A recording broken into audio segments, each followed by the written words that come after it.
In 2009, a group of paranormal researchers visited the ruins of an old inn tucked away in rural Kentucky. They came expecting cold spots, maybe a whisper or two.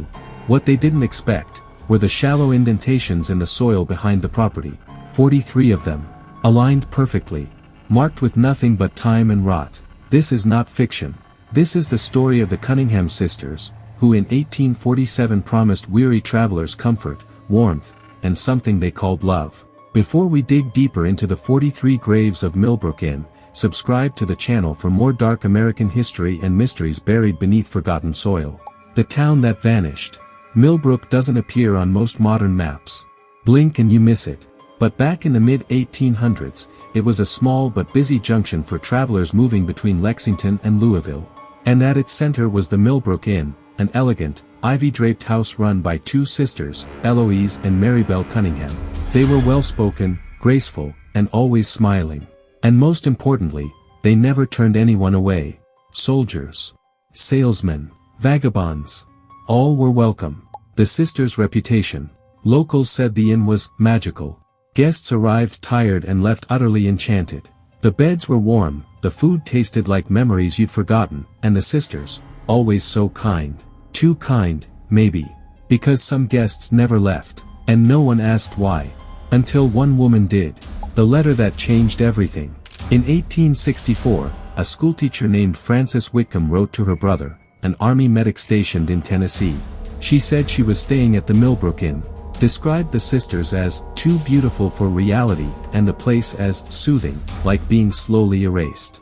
That was her last letter. Her brother traveled north to find her. When he arrived, the inn was empty, silent, no guests, no Frances.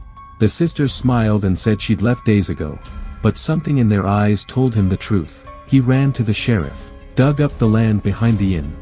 What they found would never be written in the papers. The 43 graves. 43 shallow graves. All men and women in their 20s to 40s. No official records. No markers. Just bones, silver buttons, decaying boots, and sometimes, red ribbon tied around the wrist. The sisters were arrested. But Millbrook didn't want attention. The town needed to stay quiet to survive. The sheriff ruled it self-defense. The women walked free. But no one ever stayed at the inn again. The doors were nailed shut. The town withered. And Millbrook slowly disappeared. What really happened inside Millbrook Inn? Theories spread like wildfire. Some claimed the sisters were witches. Others said they were trauma victims, taking revenge on men who reminded them of past abusers. One theory stands out, that the sisters believed they were offering mercy. That by loving the guests, feeding them, comforting them, then slowly poisoning them with herbs, they were delivering peace to souls who were already broken.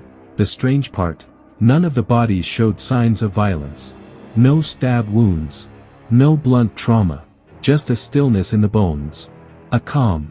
Some say the sisters offered something no one else would in that era, a beautiful ending. But it was theirs to decide when. The aftermath. Eloise died in 1878. Alone, in the upstairs room. Maribelle vanished 3 years later. Some say she walked into the woods barefoot and never came back.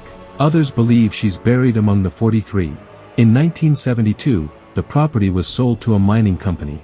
The graves were confirmed. The inn was bulldozed. But people say you can still hear footsteps in the grass. Doors opening when no one's there.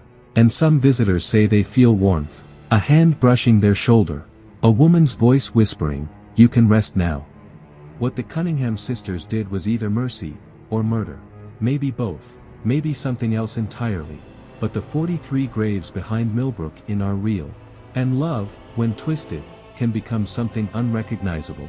If you enjoyed this tale and want more horror stories like this, subscribe to the channel, hit the notification bell, and share this with someone who loves a good mystery. See you in the next video.